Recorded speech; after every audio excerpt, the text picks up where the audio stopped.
بسم اللہ الرحمن الرحیم. آپ کا ہوسٹ علیم موسوی ایک مرتبہ ایک لائیو پروگرام کے ساتھ آپ کی خدمت میں حاضر ہے، اور آج ہمارا پروگرام کا عنوان ہے امام حسین نشان مقاومت. اور ہم نے آج اس ٹاپک سے اپنے اسٹوڈیوز میں گفتگو کرنے کے لیے دعوت دی حجت الاسلام والمسلمین سید اسد عالم نقوی صاحب کو. قبلہ آپ کو اسٹوڈیوز میں خوش آمدید کہتے ہیں. السلام علیکم.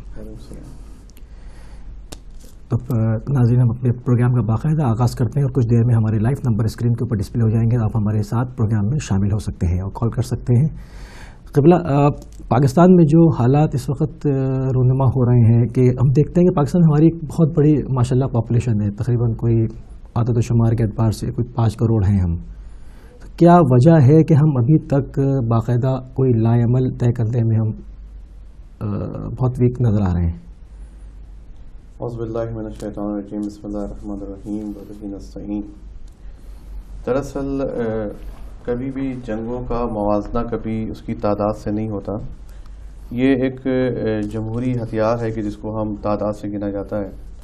اور اگر ہم صدر اسلام میں ہمیشہ اسلام کو جب بھی ہم نے پھلتا ہوا دیکھا ہے، بڑھتے ہوئے دیکھا ہے، تو اس کو کبھی ہم نے تعداد کے پیراہے میں نہیں اس کو دیکھا. مثلا جنگ بدر کی مثال کے بہت قلیل سے اصحاب تھے پیغمبر کے ساتھ، اور کفار کا بہت بڑا لشکر تھا، لیکن ہمیشہ کامیابی جو ہے وہ جو پیغمبر اور ان کے جو اصحاب تھے ان کو ہوئی. تو ایک تو یہ چیز ہے کہ ٹھیک ہے ہماری تعداد جو بھی ہو، اور لیکن یہاں پہ بلکہ میں یوں کہوں گا کہ ہم اکثریت میں ہیں، کیونکہ جو لوگ یہ سارا انتشار پھیلا رہے ہیں وہ قلیل کیا اقل القلیل ہیں، یعنی وہ آٹے میں نمک کے برابر ہیں. اور انہوں نے پورے پاکستان کو یرغمال بنایا ہوا ہے کافی عرصے سے، کہ جس کی بنیاد شاید پہلے بھی تھی، لیکن جس زور و شور سے اس کو پروان چڑھایا ضیاء الحق کے دور میں، اور جبکہ ہم چھوٹے تھے لیکن اس زمانے میں یہ چیزیں دیکھیں کہ کیونکہ میرا بھی تعلق کراچی سے ہے، اور میں نے وہ چیزیں اپنی آنکھوں سے دیکھی ہیں کہ خود سرکاری سائے کے اندر پولیس کی کسٹڈی میں جو ہے وہ گھر جلائے جاتے تھے، امام بارگاہوں کو جلایا جاتا تھا. وہ نفرت جو پیدا کی گئی سرکاری سطح پر، اور ہمیشہ حکومتوں نے اپنے عیوب کو چھپانے کے لیے کبھی اچھی ہتھ کنڈے جو اپنائے، کبھی جس میں مثال کے طور پر کبھی سیکٹیرین ایشوز کو انہوں نے ہوا دی، اور کبھی لسانی مسائل کو ابھارا. تو یہ تو پورے پاکستان کے ساتھ زیادتی ہوتی چلی آ رہی ہے، اور یہ مٹھی بھر ہیں. کبھی وہ تکفیری شکل میں آ جاتے ہیں، کبھی کسی اور شکل میں آ جاتے ہیں. تو انہوں نے پاکستان کو ایک تو ڈسٹرب کیا. دوسری بات یہ کہ ہم لائے عمل کیوں نہیں طے کر پا رہے. دیکھیں، ہم جتنی بھی بڑی تعداد ہو جائے، اگر ہمارے اس زیرو کے آگے جو ہم زیرو مل کے چلتے ہیں آگے، اگر ایک 1 نہیں لگے گا تو ہماری ان زیرو جتنے بھی آپ زیرو گنتے چلے ہیں سب کے سب مل کے زیرو ہی بنیں گے. آپ 100 زیرو لکھ دو، 1000 زیرو لکھ دیں تو 1000 زیرو بھی زیرو ہے، زیرو. تو ایک تو ہم میں یونٹی نہیں ہے. دوسری ہم میں تھوڑی سی قیادت کا بھی ایک مسئلہ ہمارے یہاں ہے کہ نہ پاکستان میں کوئی ایک خاص سیٹ کی بات نہیں کر رہا، عمومی طور پہ کوئی پاکستانی لیڈر نہیں نکل رہا باہر. دیکھیں، انگریزوں کے مقابلے پہ ایک قائد اعظم وجود میں آئے، لوگوں نے اس کو سپورٹ کیا، تو ایک پاکستان کے شکل میں ایک ملک بن گیا. سب نے مل کے، سب نے، اس میں کوئی سیکٹیرین ایشو نہیں تھا، مسلمانوں کو ایشو تھا. آج بھی ہم کہہ رہے ہیں کہ کوئی شیعہ سنی کا مسئلہ نہیں، کوئی بھی ایک لیڈر آ جائے کہ جو واقعاً پاکستان سے مخلص ہو، تو یہ مسائل اتنے بڑے نہیں ہیں، یعنی کہ ان سے نہ نمٹا جائے. لیکن کیونکہ یہاں پر جو بھی ہمارے رہنما ہیں، جو بھی سیاسی جو اداکار ہیں ہمارے پاس، اور جو بھی سیاست کی باغ ڈور جن لوگوں کے ہاتھ میں، وہ کیونکہ پاکستان سے مخلص نہیں ہیں، تو وہ اپنے مفادات کے لیے، اور دوسرے اپنے جو بیرونی آقا ہیں ان کے، کہ جہاں پہ جن کے کندھوں پہ چڑھ کر وہ آتے ہیں ہمارے ملک پہ، ہم پہ جو ہے وہ مثال کے طور پر حکومت کرنے کے لیے، جن کے کندھوں پہ آتے ہیں وہ لوگ، جن کی حمایت سے آتے ہیں، جن کی مدد سے آتے ہیں، جن کے گھٹنے پکڑ کے اور جن کی التماس کر کے جو ہے یہ لوگ اس جگہ آج پہنچتے ہیں، تو ظاہری بات انہوں نے پھر اس کی ماننی ہے. اب جب ہمارے یہاں ملک کا صدر اور وزیر اعظم بننے کا فیصلہ ملک سے باہر ہوگا، تو پھر آپ اس ملک میں یہ توقع کریں کہ وہاں پہ عوام کی فلاح کے لیے کوئی کام ہوگی، یقیناً نہیں ہوگا. تو وہاں پہ وہی غنڈہ گردی کا راج ہوگا جو کہ آج ہمارے ملک میں ہے. اور ظاہر بات ہے ان حکومتوں کی پرائرٹیز نہیں ہے کہ اس ملک میں امن و امان کی فضا بحال ہو. فقط سیکٹرین تو چلیں آج کبھی ابھرتا ہے، کبھی ڈبتا ہے، کبھی کوئی لسانی مسئلہ ہو جاتا ہے، کبھی امن و امان کا مسئلہ ہو جاتا ہے، کبھی بازاروں میں بم پھٹنے لگتے ہیں، تو یہاں پورا آب کعبہ بگڑا ہوا ہے. اور سب سے آسان ہمیشہ طاغوت کو اور دشمنان اسلام کو جو چیز ملتی ہے وہ یہ ہے کہ یہاں پہ کیونکہ دونوں طرف جذباتی لوگ ملتے ہیں، اہل سنت میں بھی اور شیعوں میں بھی، کوئی ایک ایسا ایشو چھوڑ دو کہ جس پہ دونوں طرف جو ہے وہ آگ پھیلا دی جائے اور اس پر جو ہے وہ اپنا کام کر جاتے ہیں. تو جیسے ابھی ریسنٹلی جو واقعہ ہے وہ بھی ایک ہی ہے کہ ایک آدمی کی وجہ سے، ایک آدمی کی حماقت کی وجہ سے، کہ جس نے اپنی زبان پہ کنٹرول نہیں رکھا، اور بات کہاں سے کہاں پہنچ گئی، کتنے لوگ بے گھر ہو گئے، کتنے لوگوں کا کاروبار کا نقصان ہوا ہے، کتنی جانیں چلی گئیں، اور کتنے امام بارگاہوں کو آگ لگا دی گئی، اور کتنی نفرتیں پھیلی. سب سے بڑھ کے بات یہ کہ دیکھیں مال ایک ایسی چیز ہے ریکور ہو جاتی ہے، لیکن وہ نفرت اور دل میں جو چوٹیں ایک دوسرے کے لگائی جاتی ہیں وہ ریکور نہیں ہو پاتی. تو ایک آدمی جس کو کہ سب کو پتا تھا کہ یہ آدمی ایک انتشار پھیلانے والا آدمی ہے، لیکن اس کو کنٹرول نہیں کیا گیا، اور اس کو جان کے کنٹرول نہیں کیا گیا، کیونکہ یہ کوئی نیا مسئلہ نہیں ہے. وہ بھی ڈیورنگ دا جلوس خطبہ دے رہے ہیں لاؤڈ اسپیکر. اور یہ مسجد کوئی جو مسجد ہے، یہ مسجد تو ان لال مسجد کا جو مولوی عبداللہ تھا، یہ اس کا ملا غلام اللہ جو ہے اس کا استاد تھا. یعنی اگر آپ اس مسجد کی ہسٹری نکالیں تو یہ مسجد تو ہے وہ اس جو ہارڈ کور قسم کے جو دیوبندی مسلک کے تھے یا تکفیری جو تھے، ہارڈ کور تکفیری، یہ ان کا مرکز ہے، یہاں سے نشت ہوئی ہے، وہاں سے نکلا ہے. تو یہ کوئی آج کی جگہ نہیں ہے کہ اتفاقی کوئی، یہ سنیوں کا تو ہے ہی نہیں مسئلہ، یہ دیوبندی سیٹ کا بھی ہارڈ کور، سارے دیوبندی بھی ایسے نہیں ہیں. ہم پاکستان میں بریلوی ہوں، دیوبندی ہوں، اہل حدیث بھی ایون ہوں، شیعہ ہوں، سب ساتھ رہ رہے ہیں، ساتھ کاروبار کر رہے ہیں، ساتھ اٹھ بیٹھ رہے ہیں، آپس میں آنا جانا، دعوتیں، سب ملنا جلنا ہے.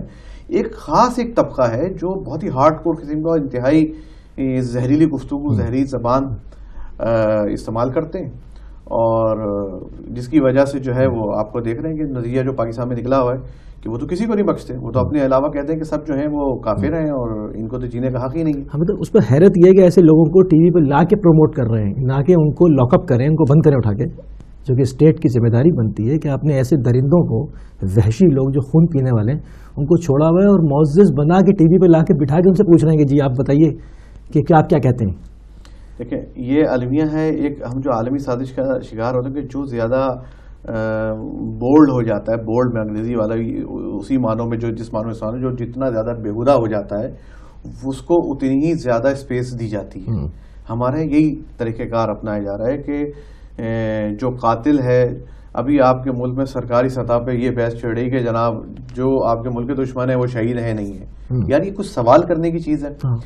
لیکن وہ جماعتیں جو ہمیشہ سے، یعنی اگر آپ بھی کراچی سے بلانگ کرتے ہیں تو جو غنڈہ گردی ہم نے دیکھی ہے کراچی یونیورسٹی میں اور کالجز میں جو ہوا کرتی تھی، یہی اسلام کے نام پہ جمعیت طلبہ جو کیا کرتے تھے، اصلہ یہی ہے کراچی میں انہوں نے کیا غنڈہ گردی ہم نے دیکھی نہیں سے ساری نہیں کی. اس وقت ایم کیو ایم بھی نہیں تھی کہ چلو آپ ایم کیو ایم پہ ڈالو، فلاں جماعت پہ ڈالو، پیپلز پارٹی پہ ڈالو. پیپلز پارٹی ایکٹیو نہیں تھی، کچھ بھی نہیں تھی. یعنی غنڈہ گردی کا ہم نے جو کراچی میں اسپیشلی پہلا ہنگامہ حسن اسکوائر پہ کیا تھا، بالکل ایگزیکٹلی. تو ہم نے تو یہاں سے سب کچھ دیکھا ہے. آج وہ معزز بھی ہیں، اسلام کے ٹھیکیدار بھی ہیں، اور آج دشمنان پاکستان کو، دشمنان اسلام کو وہ کھل کے کہہ رہے ہیں جی شہید ہیں. تو اب اس سے بڑا المیہ کیا ہے کہ سرکاری، اچھا اس پہ بزد بھی ہیں، نفقت چلو ایک زبان سے نکل گیا نہیں آ رہی ہے، ہاں کہ آدمی کہہ دے کہ یار الفاظ واپس لے رہا ہوں، مطلب تو بے شرمی کی انتہا ہے کہ وہ اس پہ اصرار بھی کیا جا رہا ہے کہ نہیں جی ہم جو کہہ رہے ہیں بالکل صحیح ہے اور یہ یوں ہے اور یوں ہے، اس کی جو توجیہات بیان دے رہے ہیں اس میں. تو کہنے کا مقصد یہ ہے کہ اب اس حال میں اب آپ کہیں کہ کیا ہم لائے عمل تیار کریں. اصل میں ایک بہت بڑا طبقہ اہل سنت کا سیم موقف رکھتا ہے ہمارے ساتھ کہ اولیاء اللہ کے مزاروں کی توہین نہیں ہونی چاہیے، ناحق خون نہیں بہنا چاہیے. ادھر بھی مطلب ایک بہت بڑا طبقہ ہے جو ان چیزوں کو ہمارے ساتھ وہ ہم فکر ہیں. تو کیا یہ ممکن نہیں کہ ان کی سنجیدہ قیادت کے ساتھ بیٹھ کر باقاعدہ ان کو روکا جائے؟ بندہ یا تو ہم ان کو کھلا چھوڑ دیں، جیسے چھوڑا ہوا ہے، گورنمنٹ سپورٹ کر رہی ہے، ٹھیک ہے نا، ان کی پوش پناہی کر رہی ہے، ان کو چھپنے کے لیے جگہ مل رہی ہے، وہ کارروائی کر کے بھاگ جاتے ہیں، کیمرے سی کیمرے فوٹیج ان کی نہیں آتی، باقیوں کی آ جاتی ہے. تو کچھ دیوار تو کھڑی کرنی پڑے گی نا. دیکھیں مسئلہ یہ ہے کہ یہ ایک طرف کا کام نہیں ہے، یہ پورا بہت مختلف طریقے سے اس پہ کام کرنا پڑے گا. کہ ہمارے یہاں مسئلہ سب سے بڑا یہ ہے کہ کوئی نظام نہیں ہے. نظام سے مراد میں یہ ساری باتوں کو پھر کی بات بہت کھلے گی اور میں چاروں کو اشارہ ہوں اس کو ذکر بھی کروں کہ آپ کی پولیس کرپٹ ہے, آپ کی جوڈیشری کرپٹ ہے. پولیس اگر بالفرض کسی کو پکڑتی ہے فوری طور پہ اس کو پولیس والے تھانے کی دار کے پاس جو تفتیشی جو افسر ہوتا ہے اس کے پاس پیسہ کھلا دیا جاتا ہے کہ آج ذرا کیس میں کچھ ایف آئی آر میں ایسی چیزیں ڈال دو کہ جھول یہیں پہ پیدا ہو جائے, شک پڑ جائے اس پہ کیس پہ. پھر اس کے بعد آپ کی جو عدالت ہے, آپ کی عدالتیں جو ہیں وہ آج تک کسی کو سزا نہیں دے پائی ہیں. مطلب جو اقرار کر رہے ہیں کہ ہم نے 114 لوگ مارے اس کو چھوڑ دیا, اس کو چھوڑایا, اس کو نہ فقط چھوڑا, پروٹوکول ملتا ہے. پروٹوکول مل رہا ہے. وہ ملک سے باہر سفر پہ جا رہا ہے, وہ حج پہ گیا ہے 2 سال پہلے, تو اس کو سرکاری پروٹوکول یہاں سے بھی ملا وہاں پہ بھی ملا. جب تک بنتا پیسے بھی مل رہے تھے. دیکھیں ان کا جیل جانا نہیں ہوتا, وہ ریسٹ کے لیے جاتے ہیں. ان کے جیل میں تمام وہ فیسلٹیز ہوتی ہیں جو ایک انسان کو اپنے گھر میں مہیا ہوتی ہیں. اگر کبھی آپ کو جیلوں میں جانے کا اتفاق ہو تو ان کو وہ تمام فیسلٹیز وہ ملتی ہیں جیلوں میں کہ جو کہ آپ کو اپنے ایک اچھے لگژری گھر میں ملتی ہیں. تو ان کا نہ جیل جانے کا معنی رکھتا ہے, نہ ان کی سزا کوئی سزا کے معنی رکھتی ہے. جوڈیشری ہماری اوپر سے نیچے تک کرپٹ ہے. میں یہ نہیں کہوں گا, ہو سکتا ہے اس میں 2-4 لوگ اچھے بھی ہوں, لیکن میجورٹی اس میں جن کو 10 بجے کے بعد ہوش نہیں ہوتا کہ وہ اس زمین پر ہیں یا آسمان پہ چل رہے ہیں. تو یہ ہمارے بڑوں کا جو بڑے جو آج بخارات بنے ہیں ہماری جوڈیشری کے بھی, کہ ہم کہہ کے تھکے کہ بھائی یہ مثال کے طور پہ پارا چنار کا واقعہ ہوا جب 5 سال تک گھیرا ہوا تھا, ایک حصے کو ملک سے کاٹا ہوا تھا, پاکستان سے رابطہ ہی نہیں تھا, افغانستان سے ہو کے سامان جا رہا تھا. وہاں ایون جو بیسک ضروریات کی چیزیں آٹا دال چاول افغانستان سے آ رہا تھا, وہ بھی پاکستان سے نہیں جا رہا تھا. آگ جلانے کو تیلی بھی جو ہے وہ افغانستان سے آتی, کچھ بھی نہیں تھا ان کے پاس. اس وقت کہتے رہے کہ بھائی سوموٹو لو, تم ایک پاگل دیوانی بچی کو لاہور میں مر جاتی ہے کسی حادثے کی بنیاد پہ, کسی وجہ پہ بھی, ہمارا ہیڈک نہیں کہ ہم اس پہ ڈسکس کریں, لیکن اس پہ تم سوموٹو لیتے ہو. نہ جانے بے تحاشا کیسز, عورت نے کسی کو تماچا مار دیا تھا اس پہ سوموٹو ایکشن لے لیا تھا انہوں نے, مگر وہ 2 بوتلیں نکل آتی ہیں جو اپنے گھروں میں جو ان کے اپنے ججز, اگر ایک خاتون کے, میں کسی کا حامی نہیں ہوں, جو حرام ہے سب کے لیے, آپ نے خاتون کو کیونکہ اس کی پارٹی سے آپ کی نہیں بنتی تھی, آپ نے اس خاتون کو ایئرپورٹ پہ پکڑا, 2 بوتلوں پہ آپ نے کیس بنا دیا. اس جو ہماری عدالت عظمیٰ ہے وہ اس پہ سوموٹو لے رہی ہے. لیکن اس کے برعکس جو تمہارے اپنے گھروں میں چل رہا ہے, جو میں اسلام آباد میں رہائشی ہوں, مجھے اندازہ ہے کہ چاروں طرف کھلے عام سب کچھ چل رہا ہے, وہاں تمہیں سوموٹو نظر نہیں آتا. جو تمہاری اپنے جوڈیشل کالونی میں جو کچھ ہو رہا ہے وہ تمہیں نظر نہیں آ رہا. تو اب اس کے بعد ان لوگوں سے کوئی توقع کرنا کہ جب تک یہ 2 جن کے پاس کئی کرائٹیریا ہے, کئی ایک ان کے پاس کوئی معیار نہیں ہے, کوئی دین نہیں ہے, ان کے پاس کوئی ملک سے محبت نہیں ہے, کوئی خدا رسول کا ان کو ڈر نہیں ہے, تو پھر تو یہ چیزیں جس ان کا معیار صرف یہی ہے کہ دشمنی آل محمد کی جائے اور کھلم کھلا کی جائے. پاکستان سے دشمنی کر رہے ہیں, دین اسلام سے دشمنی کر رہے ہیں, آل محمد سے بغض ان کو ہے, اور یہ بغض آج کا نہیں ہے, 1400 سال پرانا ہے. آج جو بھی نعرے لگ رہے ہیں یہ وہی نعرے ہیں جو بنی امیہ نے لگائے تھے, یہ کوئی نئے نعرے نہیں ہیں. خوارج کی پیداوار. دیکھیں بنی امیہ نے نعرے کیا لگائے کہ بنی امیہ نے سب سے پہلے جو چیز کی کہ بھائی سرکاری سطح پہ امیر المومنین علیہ الصلوۃ والسلام کو باقاعدہ خطبوں میں صدی جو پہلی جو ہجری 100 سالہ جو اپنی تاریخ کی ہماری ہجری گزری ہے صدی, اس میں باقاعدہ فوش دیا جاتا تھا, سب و شتم کیا جاتا تھا, وہ تمام چیزیں کی جاتی تھی. تو وہ تمام چیزیں آج بھی ہمیں نظر آ رہی ہیں کہ وہ جو اس مولوی نے اس دن جو عاشور کے دن جو مسلمانوں کو ایک تکلیف پہنچائی اپنے اس گفتگو سے, تو وہ کیا چیز تھی, وہ کوئی نئی چیز نہیں تھی, یہ وہی چیز ہے جو اس وقت تھی. اور اس کا جواب ہمارے ائمہ طاہرین نے, کیونکہ ہمارا ٹاپک بھی سید الشہداء سے متعلق ہے, امام حسین علیہ الصلوۃ والسلام نے بھی میدان کربلا میں بڑا آسان سا ایک لفظ میں جواب دیا تھا, ہیہات من الذلہ, کہ ذلت ہمارے نزدیک پھٹک بھی نہیں سکتی. کہ آج پوری دنیا دیکھ رہی ہے کہ آج بھی وہ یزدی طاقتیں جو اس وقت وہ سمجھ رہے تھے, بڑا گمان تھا ان کو کہ ہم جیت گئے ہیں اور ہمیں بڑی فتح ہوئی ہے, لیکن نہ اس وقت جیتے تھے اور نہ آج وہ جنگ جیت پائیں گے وہ, اور کیونکہ اصل میں وہ ان کے کنٹرول میں نہیں ہے. تو وہ سید الشہداء سے ہمارا روحانی رابطہ کیسے منقطع کر سکتے ہیں؟ مسئلہ یہ ہے کہ سید الشہداء فقط شیعوں کے تو نہیں ہے, آج ہندو بھی ہے, عیسائی بھی ہے, یعنی ایون پاکستان میں چلیں بہت دور کی مثالیں نہیں دے رہا, میں کیونکہ سندھ میں میرا 20-25 سال سے آنا جانا گاؤں دیہاتوں میں, اور آج کی بات کر رہا ہوں, میں کوئی نہیں سنا کہ ہمارے والد نے یہ کہا یا دادا ہمارے ایسے قصے سنایا کرتے تھے, میں آج کی بات کر رہا ہوں. آج بھی سندھ میں کتنی جگہوں پر اہل سنت تو خیر ہیں ہی عزاداری میں بالکل بھرپور سبیلیں لگ رہی ہیں, ماتم داری کر رہے ہیں, سب کچھ ہے, ہندو مذہب کے لوگ خما بھی لگاتے ہیں, زنجیر لگا رہے ہیں, عزاداری کر رہے ہیں, ناز و نیاز کر رہے ہیں, ایون سبیلے لگا رہے ہیں. جمپیرے میں نے خود دیکھا ہے. میں تو پورے سندھ کی, کیونکہ میں پورے سندھ میں میرے ادارے چل رہے ہیں, سندھ میں میرا بہت آنا جانا ہے, بہت زیادہ فریکوینٹلی میرا وہاں آنا جانا ہے. تو وہاں پہ میری کتنے سے دوستی ہے, اور کتنی جگہوں پہ میں جب وہاں جاتا ہوں, جب بھی میں وہاں جاتا ہوں کہ لائرز ہیں وہ ہندو ہیں, مسلمان بھی نہیں ہیں, وہ ہمیشہ اپنے پروگرام رکھتے ہیں اور مجھے بلاتے ہیں کہ جی آپ آئیں, یہاں لیکچر دیں اور سوال جواب کریں. اس کا تو اسلام سے بھی کوئی بظاہر تعلق نہیں ہے, لیکن ریگولر بنیادوں پہ جب بھی میں جاتا ہوں اس شہر میں, ہمیشہ وہ میرے لیے پروگرام رکھتے ہیں اور ہمیشہ لیکچر کا پروگرام ہوتا ہے, وہاں بیٹھتے ہیں, سوال جواب کرتے ہیں اور ہر آدمی کو بلاتا ہے. تو کہنے کا مقصد یہ ہے کہ نہ پیغمبر پہ پابندی ہے کہ فقط مسلمان ہی ان کو مانیں گے. پیغمبر کی محبت عالمی محبت ہے, اور آل محمد کی محبت بھی عالمی انسانیت کے لیے, کیونکہ وہ انسانیت کی بات کر رہے ہیں, یہاں پہ سیکٹ کی بات نہیں کر رہے ہیں. امام رضا علیہ السلام کے محلے میں یہودی تھا, بیمار پڑ گیا, تو ان کو جب پتا چلا کہ میرے محلے میں جو یہودی ہے اس کو بیمار ہے, تو اس کو تیمارداری کے لیے آپ گئے. اب وہ کہے میں تو امام ہوں, میں فلاں ہوں, میرے پاس یہ کچھ نہیں, کیونکہ وہ پڑوسی ہے.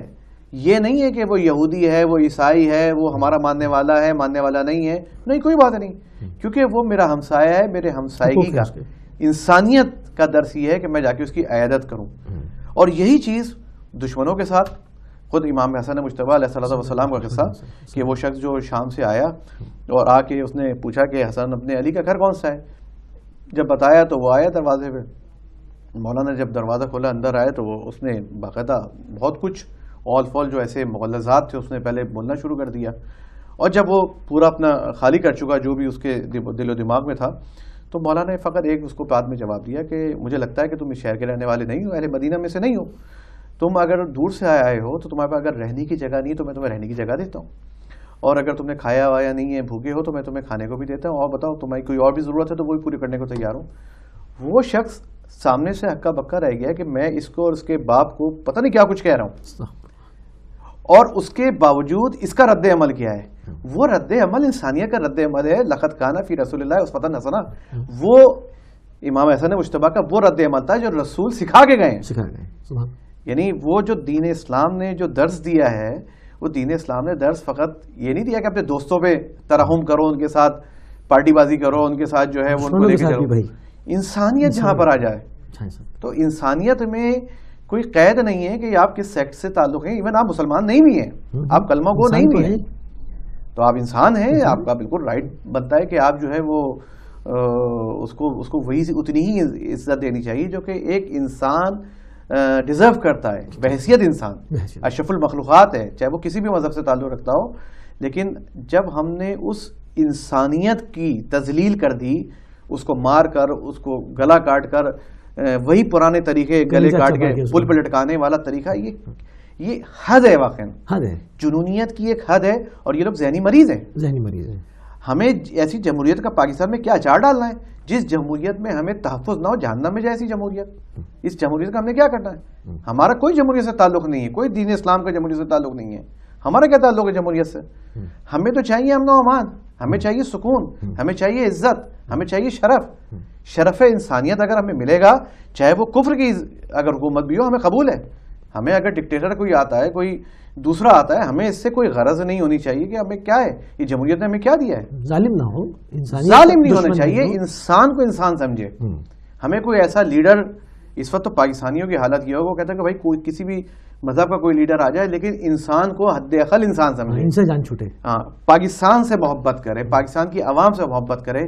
اتنا خوبصورت ملک ہے پاکستان, اتنی دنیا کی ہر نیچرل ریسورسز آپ کے ملک میں ہے, خدا نے سب کچھ دیا ہے. اور مجھے حیرت ہوتی ہے, مطلب وہ بیٹھ کے صاحب پاکستان کے فوجیوں کے لیے جو برف کے اندر مورچوں میں آپ کی حفاظت کرتے ہیں راتوں کو, ان کو وہ کہہ رہا ہے کہ یہ مردار ہیں, یہ شہید نہیں ہیں, اور سب کو اوپر سے نیچے تک صاف سونگا ہوا ہے.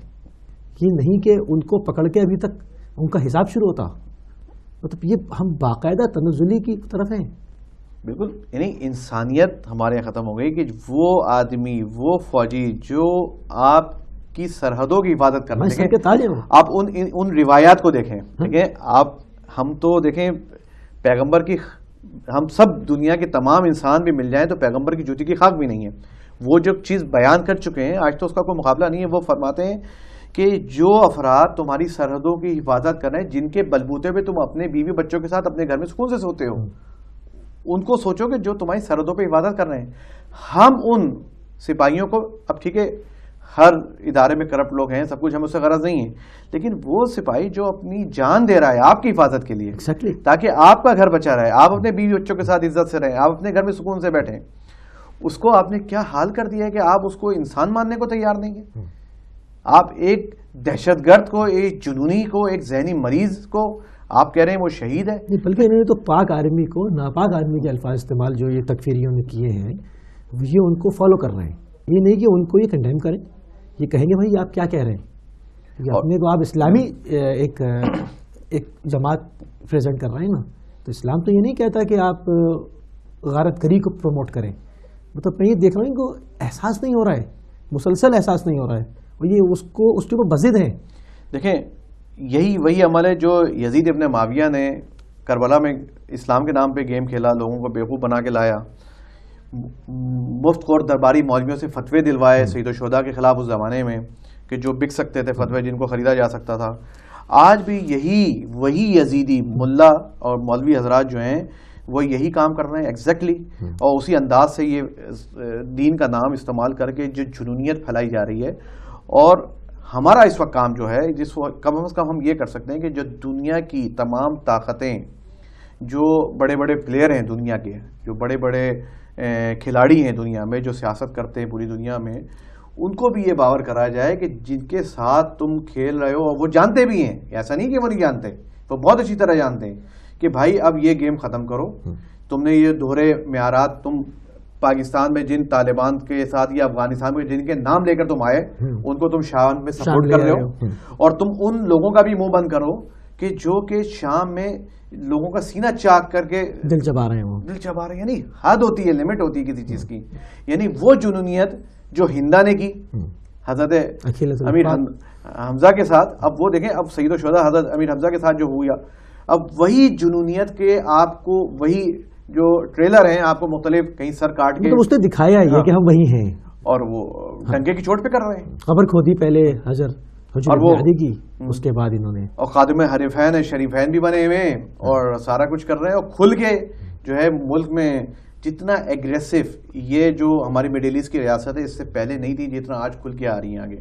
نقاب پلٹ دیا نا انہوں نے، بالکل پلٹ دیا اوپنلی. تو اب وہ کھل کے وہ تمام حرکتیں کر رہے ہیں. اور آپ دیکھ رہے ہیں کہ شام میں کتنے گھر برباد کر دیے گئے، کتنے لوگ بیچارے، یعنی پرامن ترین، کہ شام میں آپ کا بھی کئی دفعہ جانا ہوگا، لوگ جو جا چکے ہیں شام میں، کہ وہاں شیعہ، سنی، عیسائی، علوی، وہابی کسی کی تفریق نہیں تھی. بہت اچھا معاشرہ تھا، اتنا پرامن ملک تھا. راتوں کو ہم نے وہاں سفر کیا ہے، دن میں سفر کیا ہے، محبت سے پیش آنے والے لوگ، کہ ہم تو وہاں کے لوگ نہیں تھے، ہم تو شکل سے نظر آ جاتے ہیں کہ یار یہ کوئی باہر سے آیا ہے، یا ہماری تو دیسیوں کی شکل جو ہے ساؤتھ ایشینز کی ایسی ہے کہ ہم تو کہیں اس پہ پہچان لیے جاتے انڈین ہے یا پاکستانی. تو لیکن یہ کہ اس کے باوجود بھی جو ہے وہ اتنی عزت کے نہیں آ رہی ہے، مسلمان ہیں ہمارے یہاں آئے ہیں، ان کی ذرا عزت کرو. تو جو ایک اعلیٰ اقدار تھی عربوں کی، ایک جو وہاں چلی آ رہی تھی اخلاقیات تھا، اس 2 سے 3 سال میں کتنی نفرت میں بدل دیا اور کتنے گھروں کو برباد کر دیا. آپ دیکھیں اس کے بعد کتنے گھر، اب وہ بیچارے وہ لوگ اگر وہ جو دوسرے کیمپوں میں دوسرے ملکوں میں رہ رہے ہیں، اگر وہ پلٹ کے بھی آتے ہیں تو ان کے پاس رہنے کی جگہ نہیں ہے. ان کا سب پورا انفراسٹرکچر تباہ ہوا سب کچھ تباہ کر دیا. ان کے لیے کچھ روزگار نہیں ہے، ان کے پاس کھانے کو نہیں ہے، سر چھپانے کی جگہ نہیں ہے. تو بات کی باتیں تو بات تو باقی تو وہ اب تو وہ کچھ بھی ان کے لیے نہیں بچا، پیچھے میدان چھوڑ دیا ان کے لیے، بنجر میدان کے جو ہولناک ایک تصویر بنا دی گئی ہے وہاں کی. مگر ابھی بھی اس سے باز نہیں آ رہے ہیں، بھیجے جا رہے ہیں لوگ، جن کا تبل بجائے جا رہے ہیں وہاں. میں نے ایک دفعہ ایک بڑی یونیورسٹی میں اسلام آباد میں بھی یہ میں نے نکل گیا تھا میرے منہ سے، بلکہ جان کے میں آج بھی اس کو ریپیٹ کروں گا، مجھے اس پہ کوئی وہ نہیں ہے، کہ بیسیکلی ہم پاکستانی بحیثیت قوم کرائے کے قاتل ہیں. بحیثیت قوم میں نے بحرین میں کیا یہ، ابھی تو یہ تو بحرین اور شام تو ابھی کی مثال ہے کہ ہم پیسہ لیتے ہیں، کہ ہم کہتے ہیں لاؤ بھائی پیسہ تو بتاؤ کس کو قتل کرنا ہے. ہم کرائے کے قاتل بنے میں کبھی افغانستان میں لڑ رہے ہیں، ہمیں پیسہ ملتا ہے ہم کشمیر کود جاتے ہیں، ہمیں پیسہ ملتا ہے ہم ہر جگہ پہ چلے جاتے ہیں. تو یہی سلسلہ جو ہے وہ آپ پہلے سے کرتے آ رہے ہیں. آپ نے فلسطینیوں کو مارا ہے، آپ نے بوسنیا ہرزیگوینہ گئے تھے، آپ بوسنیا میں جا کے آپ نے وہاں پہ مسلمانوں کو مارا ہے. آپ جب پیسہ لیتا ہے قاتل، جو پیشہ ور قاتل ہوتا ہے، وہ پیسہ لے کے یہ نہیں دیکھتا کہ سامنے مسلمان ہے غیر مسلمان ہے، وہ پیشہ ور قاتل ہے. اور ہم بحیثیت قوم سرکاری جھنڈے کے نیچے اپنے مفادات کے لیے کچھ لوگ تھے جو پیسہ لیتے تھے، اور باقی کبھی اسلام کے نام پہ، کبھی دین کے نام پہ، کبھی مختلف نام پہ ہمیں استعمال کیا گیا. اور ہم جو ہے مختلف جگہ پہ جا کے ابھی جو انقلاب آیا ہے، یا میں کہوں کہ حکومت پلٹی ہے مصر کی یا لیبیا کی، تو لیبیا میں بھی جو سرکاری لوگوں کی طرف سے جو قاتل ہائر کیے گئے تھے وہ پاکستانی تھے زیادہ تر، جو مارنے کے لیے تھے. آج وہی حال ہم بحرین میں کر رہے ہیں، وہی حال ہم جہاں ہمیں موقع ملتا ہے، جو ہمیں پیسے دے کے ہمیں خرید لیتا ہے. تو جیلیں ٹوٹتی ہیں، شام بھیج دیتے ہیں راتوں رات. جناب یہ بڑا اسلام آباد میں بڑے تماشے ہوتے ہیں، سب جانتے ہیں ہم لوگ وہاں پہ، بلکہ کہا جاتا ہے کہ پولیتھین کی تھیلیاں آ رہی ہیں. اب پولیتھین کی تھیلیوں میں کوئی تحفے تو نہیں آتے، وہ لاشیں آتی ہیں جو سیرین ٹی وی اپنی ٹی وی پہ دکھاتا ہے کہ یار یہ لاشیں اپنی اٹھا کے لے جاؤ. جب حکومتیں لینے سے انکار کیا تو انہوں نے کہا نہیں بھائی ہم اپنے ملک میں دفن نہیں ہونے دیں گے، تمہارا تحفہ خود ہی لے کے جاؤ. سعودی عرب میں لاشیں گئیں، وہاں پہ ہنگامہ ہو گیا. اس کے بعد انہوں نے بڑا روکا ٹوکا اس مسئلے کو بہت دبا دی، کیونکہ وہاں تو میڈیا بالکل آزادی نہیں باتیں نہیں کر سکتا. ہمارے یہاں جو میڈیا بظاہر بہت آزاد میڈیا ہے، لیکن یہ بالکل باعث اور متعصب میڈیا ہے کہ وہ فقط وہ باتیں کرتا ہے جو کہ ان کے آقاؤں کو بری نہ لگے، ان کے آقاؤں کے مفاد پہ بات کرتے ہیں. پورا نیوز ٹریٹمنٹ ان کا وہی ہوتا ہے جو لکھا لکھایا ہوتا ہے. تو ہمارے پولیتھین کی تھیلیاں آ بھی رہی ہیں، اور رات کو جی اسلام آباد ایئرپورٹ سیل ہو گیا، دہشت گردی کا خطرہ ہے. ابھی کس کو بنا رہے ہو بھیا تم لوگ؟ اس عوام کو تم لوگ 65 سال ہو گئے ہیں بیوقوف بنا کے تم لوگ کہاں پہنچا دیا ہے کہ جی ایئرپورٹ بند ہو گیا ہے. اس کے بعد 4 گھنٹے بعد صبح 5 بجے ایئرپورٹ کھل گیا، جی کوئی دہشت گردی کا خطرہ نہیں ہے. تو یہاں سے بھر کے جا بھی رہے ہیں، اور ابھی اور جیلیں ٹوٹنی ہیں. ابھی یہ جیلوں کا ٹوٹنے کا سلسلہ کیونکہ یہ چلتا رہے گا. مگر ایک چیز اور بھی ہے کہ جیسے کہ یہاں سے یہ لوگوں کو جمع کر رہے تھے، جیلوں سے چھوڑ رہے تھے، الگ الگ انہوں نے کہا کہ جی ملا برادر کو چھوڑ دیا. ایسے خونخوار درندوں کو نامی گرامی، ایک عام آدمی کو خاموشی سے چھوڑ دیں یا کر دیں ایک الگ بات ہے. نامی گرامی درندے ہیں یہ، وحشی خون پینے والے. ان کو کہہ رہے ہیں کہ جی چھوڑ دیا، پھر جیلوں سے بلک میں لوگ چھوڑے. مگر اب ایک چیز اور میں دیکھ رہا ہوں کہ کچھ ضرورت اب پاکستان میں انہوں نے پیدا کر دی ہے. جو کنزمپشن ہے، جو انہوں نے فیکٹری لگائی ہوئی تھی دہشت گرد پروڈیوس کرنے کی، تو پاکستان میں جو اس وقت سچویشن چل رہی ہے، تو اس میں آپ کیا کہتے ہیں کہ آیا ابھی بھی ضرورت ہے ان کو باہر ایکسپورٹ کرنے کی، یا اپنے کیا انہوں نے یہ ضرورت پیدا کر دی ہے کہ یہاں ہی کام آئیں؟ دیکھیں پاکستان میں تو ظاہری بات ہے ہر چیز کی کھپت بہت بڑی ہے، کیونکہ بہت بڑا ملک ہے، 18 کروڑ کی آبادی ہے، بہت بڑی پاپولیشن ہے. پاپولیشن وائز بہت سائز ہمارا بہت بڑا ہے، اور یہ ایک بہت بڑا سائز ہے. تو ہم ایکسپورٹ بھی اس وقت ضرورت کر سکتے ہیں، لیکن فی الحال پاکستان میں ظاہری بات ہے خود پاکستان کی آج کوئی گورنمنٹ کوئی کچھ اقدام کرنے کو، کوئی مذمت کرنے کی بھی نامعلوم افراد ہیں، نامعلوم افراد یہ سب کر کے مقدمے بھی دائر کیے جاتے ہیں. ابھی جو ایک المیہ ہے، جو میں بھی تازی چیز کوٹ کرنے والا ہوں، کہ ابھی جو ہمارے جو وزیر اعظم صاحب ہیں جب کراچی ابھی گئے ہوئے تھے، جو لاسٹ بریفنگ ہوئی ہے، تو ان کو یہ بتایا گیا ہے کہ بہت سے قیدی جو اس وقت جیلوں میں ہیں وہ اصل نہیں ہیں، اصل لوگ باہر ہیں. ان کے نام کے قیدی، ان کے نام کے حساب میں کھاتے میں کچھ اور انوسینٹ لوگ جو ہیں وہ بند کیے ہوئے. یعنی یہ حد ہو گئی ہے الارمنگ کی. یعنی اس کو کیا کہیں گے اب آپ؟ یعنی وہ لوگ جن کے نام کے آپ کہہ رہے ہیں جنہاں انعام بھی لے لیا آپ نے، اس کے سر کی قیمت اتنی دی، انعام بھی لے لیا، سب کچھ ہو گیا، ان کے نام پہ کیس چل رہا ہے، لیکن وہ اصل لوگ نہیں ہیں. اصل پھر میدان میں جا رہا ہے، اصل کھلاڑی پھر اپنی جگہ پہ، اصل کھلاڑی باہر گھوم رہا ہے. ہاں باہر گھوم رہا ہے. اس میں مجھ جیسے آپ کسی کو پکڑ کے اس کے نام پہ جو ہے وہ اندر ڈالا ہوا ہے، غریب آدمی کوئی ہے، فائل کا منہ بند کیا ہوا، بس فائل ہے کہ جناب وہ تو اندر ہے. اب وہ آدمی اصل میں باہر کروائی. جس ملک میں پولیس کا یا جوڈیشری کا یہ حال ہو تو اس ملک میں آپ کس سے توقع رکھیں گے کہ آپ کو انصاف فراہم دے گا یا آپ کو سیکیورٹی دے گا؟ یہ وہ وقت نہیں ہے. ہم کس طرف جا رہے ہیں؟ دیکھیں یہ ایک طے شدہ چیز ہے کہ اگر بھی ہماری عوام نے ابھی ہوش کے ناخن نہیں لیے، ہمارے حکمرانوں نے ہوش کے ناخن نہیں لیے، ہمارے جو با اختیار صاحب اختیار لوگ اگر ہوش کے ناخن نہیں لیے، اور یہی پاکستانی عوام اگر تنگ آمد بے چنگ آمد کے محاورے پر باہر نکل آتی ہے، تو سمجھ جائیں گے نہ پھر پاکستان رہے گا نہ ان کی حکومتیں رہیں گی. ان کو پرواہ اس لیے نہیں ہے کہ ان کے سب کے کاروبار باہر ہیں، ان کی سب کی دولتیں باہر ہیں، ان کے سب کے بچے باہر ہیں، انہوں کے سب کے جہاز کھڑے ہوئے، آدھے گھنٹے کے نوٹس پہ یہ ملک سے باہر نکل جائیں گے. ان لوگوں کو تو پرواہ نہیں ہے. لیکن ہمیں سوچنے کی جس نے پاکستان میں رہنا ہے ان کا ٹارگیٹ پاکستان بچانا ہے نا، جن میں رہنا ہے. جو اب ہمارے پاس کوئی چوائس نہیں ہے، ہم نے تو پاکستان میں رہنا ہے، ہم یہیں پیدا ہوئے ہیں، ہمارے والدین کی قربانی دے کے حاصل کیا ہے اس کو، تو ہمیں تو ہمارے پاس تو کوئی چوائس ہی نہیں ہے. ہم اتنی بڑی 18 کروڑ عوام کہاں چلی جائے گی؟ 10 20 30 لاکھ چلے جائیں گے. اور کیوں جائیں؟ سوال پیدا ہے کیوں جائیں ہم بتانے والے ہمیں کیوں ایکسپٹ کریں؟ کس بات پہ ایکسپٹ کریں بھائی؟ کیوں جائیں؟ تو بات یہ کہ ہم جب یہیں پہ ہم نے رہنا ہے تو ہم نے فیصلہ کرنا ہے کہ وہ نوبت نہ آئے پائے کہ تنگ آمد میں چانگ آمد کی صورتحال پیدا ہو جائے، اور اب جو مزید بہت کچھ خراب ہو چکا ہے ایسا نہ ہو کہ وہ گلی کوچوں میں کچھ ہو رہا ہو. ہر گلی کوچوں میں ہوگا تو پھر یہ نہیں ہے کہ کوئی ایک مرے گا، ہاں سب پھر تو دیکھیں متاثر سب ہو رہے ہیں. ہاں پھر تو یقیناً بے گناہ بھی مرے گا. آپ نے دیکھا عیسائیوں کیا وہاں چرچ میں کر دیا نا حملہ، ٹھیک ہے نا، کر دیا ادھر، مطلب چھوڑا انہوں نے کسی کو نہیں ہے. یہ تو ان کا تو دینی مذہب نہیں ہے نا، ان کو تو صرف اپنا ایک دہشت پھیلانی ہے. تو ذہنی مریض جیسے آپ نے عرض کی، تو روانی مریض ہے، ذہنی مریض ہے نا. اور یہ ہندوؤں کے ساتھ یہی کچھ ہو رہا ہے، دوسروں کے ساتھ ہو رہا ہے. دوسری اقلیتیں ہیں جو ہمارے ملک میں رہ رہی ہیں، اور ابھی عالمی طاقتوں کو یہ سوچنا چاہیے کہ یہ نہ سمجھیں وہ کہ پاکستان کو ڈسٹرب کر کے وہ سکون سے رہ لیں گے. یہ عالمی طاقتوں کو بھی سوچنا چاہیے، کیونکہ ہماری 18 کروڑ عوام کو جب آپ ڈسٹرب کریں گے تو یہ دنیا بھی سکون سے نہیں رہ پائے گی. کیونکہ پاکستانی نیشن وہ قوم ہے کہ جو پوری دنیا میں پھیلی ہوئی ہے. ہر پاکستانی کا دل، اگر آپ یہاں بیٹھے ہوئے تو آپ کے اکثریت رشتہ دار پاکستان میں، ہر پاکستانی جو ملک سے باہر اگر اپنی کاروبار کے لیے، نوکری کے لیے یا تعلیم کے لیے یا کسی بھی غرض سے اگر وہ ملک سے باہر رہ رہا ہے تو ان سب کی روٹس پاکستان میں ہیں.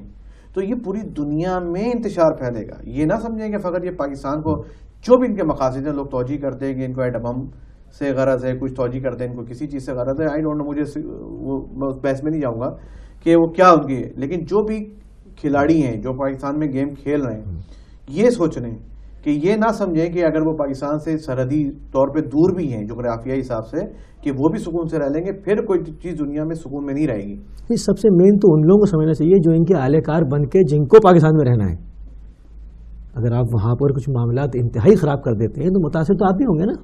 لیکن آپ بھی رہ رہے ہیں وہ جو ہمارے یہاں جو مین پلیئر ہیں ان کا تو سب کی روٹس باہر ہیں. جتنے مین پلیئر ہیں ان سب کی روٹس مگر ایک بہت بڑی تعداد کارکنوں کی نا جن کے اشارے پر استعمال ہوتے ہیں. ابھی میں بڑی آپ کو سیاسی پارٹیوں کے نام گناتا ہوں نا، میں نام بھی لوں، مجھے کیا ہے، نواز شریف اینڈ کمپنی، ان کے سب کے بچے یہاں بیٹھے ہوئے آپ کے ملک میں. ان کی یہاں جائیدادیں ہیں، اس ملک میں مختلف شہروں میں ان کی جائیدادیں ہیں. ان کی جو ہم لوگ کے محاورہ میں کہتے ہیں کہ 7 نسلیں بیٹھ کے کھائیں گی، ان کی 17 نسلیں بیٹھ کے کھائیں گی. ان کے بعد اتنا کچھ ہے جو مجھے اور آپ کو ہی پتا ہے، یہاں کے رہنے والا ہر باشندہ جانتا ہے. وہ دوسرے جو ہمارے تبدیلی خان صاحب ہیں ہمارے، ان کی اولادیں بھی وہاں نہیں ہیں، ان کے بچے بھی یہاں پڑھ رہے ہیں. اس کے علاوہ آپ دوسری پارٹی جو ہماری عوامی پارٹی کہلاتی ہے، شہیدوں کی پارٹی جس کو کہا جاتا ہے، ان کا حال بھی یہی دیکھ لیں. ان کی وہاں کیا بلانگنگس ہیں سوائے شہروں میں کچھ بڑے گھر رکھے ہوئے، باقی تو ان کا کچھ بھی نہیں ہے. ان کا سب کچھ ملک سے باہر ہے، ان کی جائیدادیں ملک سے باہر ہیں، ان کا پیسہ ملک سے باہر ہے. اور جتنا وہ لوگ آزاد باہر ہو کے گھومتے ہیں اپنے ملک میں تو وہ لوگ اپنے گھر سے نہیں نکلتے. بازار تو اس ملک میں تو وہ آپ کو مارکیٹ میں بھی مل جائیں گے لیکن وہاں نظر نہیں آئیں گے آپ کو. تو کہنے کا مقصد یہ تو بڑے بڑے کھلاڑی ہو گئے. اس کے علاوہ جو اور بھی بڑے پلیئر ہیں، وہ حضرات جو بوٹ والے ہیں جنہوں نے پاکستان میں ایک بدمزگی پھیلائی ہوئی، سب کی روٹس ملک سے باہر ہیں. یعنی ایک ایک کی اگر آپ لسٹ نکالیے تو سب کے کوئی نہ کوئی تعلقات ملک سے باہر ہیں. تو کہنے کا مقصد یہ ہے کہ ان لوگوں کا کچھ بھی نہیں جانا. مریں گے ہم اور آپ جیسے جو ایک عام آدمی ہے وہاں پر، اور ایک عام بیچارہ غریب آدمی. جتنی فرسٹریشن عوام میں آتی جا رہی ہے اس کی بہت ساری وجوہات ہیں. امن و امان کا مسئلہ ہے، مہنگائی ہے، اور بہت ساری ایسی چیزیں ہیں کہ جس کی وجہ سے جو ہے وہ ایک فرسٹریشن اتنی شدت کے ساتھ آگے بڑھ رہی ہے کہ یہ معاشرہ کبھی بھی کولیپس ہو سکتا ہے. یعنی ہمیں سوچنا چاہیے اور سمجھنا چاہیے. بالکل انرجی ہے جو مین ریسورسز ہیں آپ کی زندگی کے، اور ایک اکنامیکل جو پلرز کہلائے جاتے ہیں. لائٹ نہیں ہے آپ کے پاس، آپ کی فیکٹریاں ٹھپ پڑی ہوئی ہیں، آپ کی امن و امان کا مسئلہ ہے. یہ مین بنیادی چیزیں ہیں جس کے اوپر ایک معاشرہ قیام کرتا ہے. ٹھیک ہے، ایگریکلچر بیسڈ آپ کا ملک ہے. آپ کے یہاں ایگریکلچر، اگر آپ 30 یا 40 سال کا ڈیٹا نکالیں کہ آپ کی ایگریکلچر بڑھ رہی ہے کم ہو رہی ہے. آپ کی ایگریکلچر کی ایکسپورٹ اس 30 سے 40 سال میں پہلے کیا تھی اور آج کیا ہے، گریجولی اگر آپ سب کے ڈیٹا نکال لیں اس وقت آپ کو پتہ چل جائے گا. آپ آج سے 20 یا 30 سال پہلے آپ کیا چیز باہر ایکسپورٹ کر رہے تھے؟ تمام ایکسپورٹ ایگریکلچر سے ہٹ کے بھی جو ایکسپورٹ تھی آپ کی پہلے کیا تھی اور اب کیا ہے؟ آپ کا سرمایہ دار پہلے کیا تھا، کتنے یہاں رہتے تھے اور آج کتنے رہ رہے ہیں؟ آپ کراچی میں رہے، میں بھی اسی کراچی میں پلا بڑا. آپ کو یاد ہوگا زینب مارکیٹ وغیرہ کی طرف چلے جائیں تو کتنے آپ کو فارنرز، یہ زینب مارکیٹ جو بنی ہے یہ تو فارنرز کے لیے بنی ہے. ہم لوگ اٹھ کے جاتے تھے وہاں پہ چیزیں خریدنے کے لیے، تو وہ جگہ ہی فارنرز کی تھی. آج آپ کو اسلام آباد کا یہ حشر ہے، فارنرز تو دور کی بات ہے کہ ہمارا کوئی فوجی بھی اسلام آباد کی مارکیٹ میں وردی میں نظر نہیں آئے گا. یہ ملک کو ہم نے یہاں پہنچا دیا ہے. کراچی ایئرپورٹ، وہ جو ایک ٹرانزٹ ایئرپورٹ ہوا کرتا تھا، فلائٹیں اتر رہی ہوتی تھی، چڑھ رہی ہوتی تھی، مسلسل ایک بہت بڑا کراؤڈ ہوتا تھا وہاں پر. آج گنتی کی فلائٹیں اس پر آتی ہیں، گنتی کی فلائٹیں وہاں جاتی ہیں. وہ سارا ٹرانزٹ آپ نے، ہمارے جو برادر اسلامی ممالک ہیں وہ لے گئے سارا آپ کا سارا بزنس. تو پاکستان کو تو ہمارے برادر اسلامیوں نے تباہ کیا ہے. جتنے بھی ہمارے اسلامی برادر جو ہیں وہ چوکے پہن کے انہوں نے تو ہمیں تباہ کر کے رکھ دیا ہے، تباہ کیا ہے. تو اب ان کے اپنے مفادات تھے، انہوں نے یہاں زمینیں خریدی ہوئی ہیں آپ کے ملک میں، ان کی سبزیاں ہمارے یہاں سے اگ کے جا رہی ہیں، ان کے نام کے ایئرپورٹ بنے ہوئے ہیں، ان کے نام کے اسپتال بنے ہوئے ہیں، ان کے نام کی یونیورسٹیز بنی ہوئی ہیں. وہ ڈائریکٹ وہاں سے اڑتے ہیں اپنی جگہ سے، ہمارے ملک میں آتے ہیں، اپنا شکار کرتے ہیں، رہتے ہیں، دن گزار کے چھٹیاں گزار کے واپس چلے جاتے ہیں. اور جو ہمیں کسی کو نظر نہیں آ رہا ہے کہ کتنی بڑی چیز ہم اپنی بیچ چکے ہیں. اس کا سب کا بیچ تو جولق میں وہ ہے نا، اس زمانے میں اتنا میڈیا تھا بھی نہیں، کیا ہوتا تھا لوگوں کو نہیں پتا ہوتا تھا. ایک خبر نامہ چلتا تھا 9 بجے، لوگ اس میں ادھر ادھر کی باتیں کر کے لوگ. اچھا، ہم ضیاء الحق کو اس زمانے کے میڈیا کو، آج کا میڈیا جو بہت آزاد میڈیا ہے، اس کا کیا حال ہے؟ وہ تو ابھی اس کو کنٹرول کر لیا، مگر یہ کہ پھر بھی کچھ نہ کچھ کہیں نہ کہیں سے خبر آ جاتی ہے. لیکن آج بھی وہ خبریں نہیں آ رہی. ہاں، ہمیشہ وہ خبریں آ رہی ہے کہ آپ آج کا آپ ٹی وی کھول کے دیکھیں تو سوائے بےہودگی کے کہ وہ فلاں کی ناک کٹ گئی، اس کے منہ پہ تیزاب ڈل گیا، یہ خبریں نہیں ہیں ہماری. فلاں انڈین اداکارہ جو ہے وہ یوں ہو گئی، اس کے پاؤں میں موچ آ گئی. یہ خبریں جو آج کے میڈیا جو کچھ دکھا رہا ہے، گلوکار کی برسی پہ رو رہے ہیں، عجیب عجیب نا.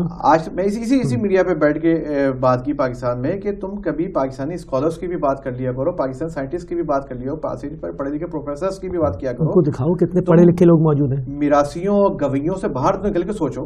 تم نہ فقط اپنے میراثی گویوں پہ سارا فوکس کرتے ہو، بلکہ تم نے جتنے پڑوس کے جتنے میراثی زمانے بھر کے لیے آئے اٹھا کے، ان کو تم نے جو ہے یہاں پہ ان کو معزز کر دیا ہے. انہی کی ساری خبریں آتی ہیں، انہی کو تم فوکس کرتے ہو، انہی پہ پتہ نہیں کیا ٹائم نکالتے ہیں نان ایشوز پہ. سارا جو لوگوں کو جس چیز کو بتانا، ایجوکیٹ کرنا چاہیے، جو لوگوں کے مسائل ہیں، اس سے توجہ ہٹانے کے لیے یہ سب چیزیں لا کے پیش کی جاتی ہیں. اب لیکن جتنی بھی خبریں ہیں، جو بھی آپ کے ٹاک شوز آ رہے ہیں، یا بہت ساری ایسی چیزیں آ رہی ہیں کہ جہاں پر سوائے نیگیٹو چیزیں، یعنی اگر آپ پورا ایک موازنہ کریں، مارننگ شو سے اسٹارٹ کرتے ہیں صبح صبح میراثنیں لا کے بٹھا دی جاتی ہیں، ہلڑ بازیاں ہوتی ہیں جو کہ ہمارے گھروں کا ماحول نہیں ہے، جو ہمیں بنایا جا رہا ہے. جو ہمارے گھروں کا ماحول تو نہیں ہے، بحیثیت ایک اسلامی ملک کے، ایک اسلامی گھرانوں کے، ہمارے گھر کا ماحول نہیں ہے جو آپ کے ٹاک شوز میں آ رہا ہے.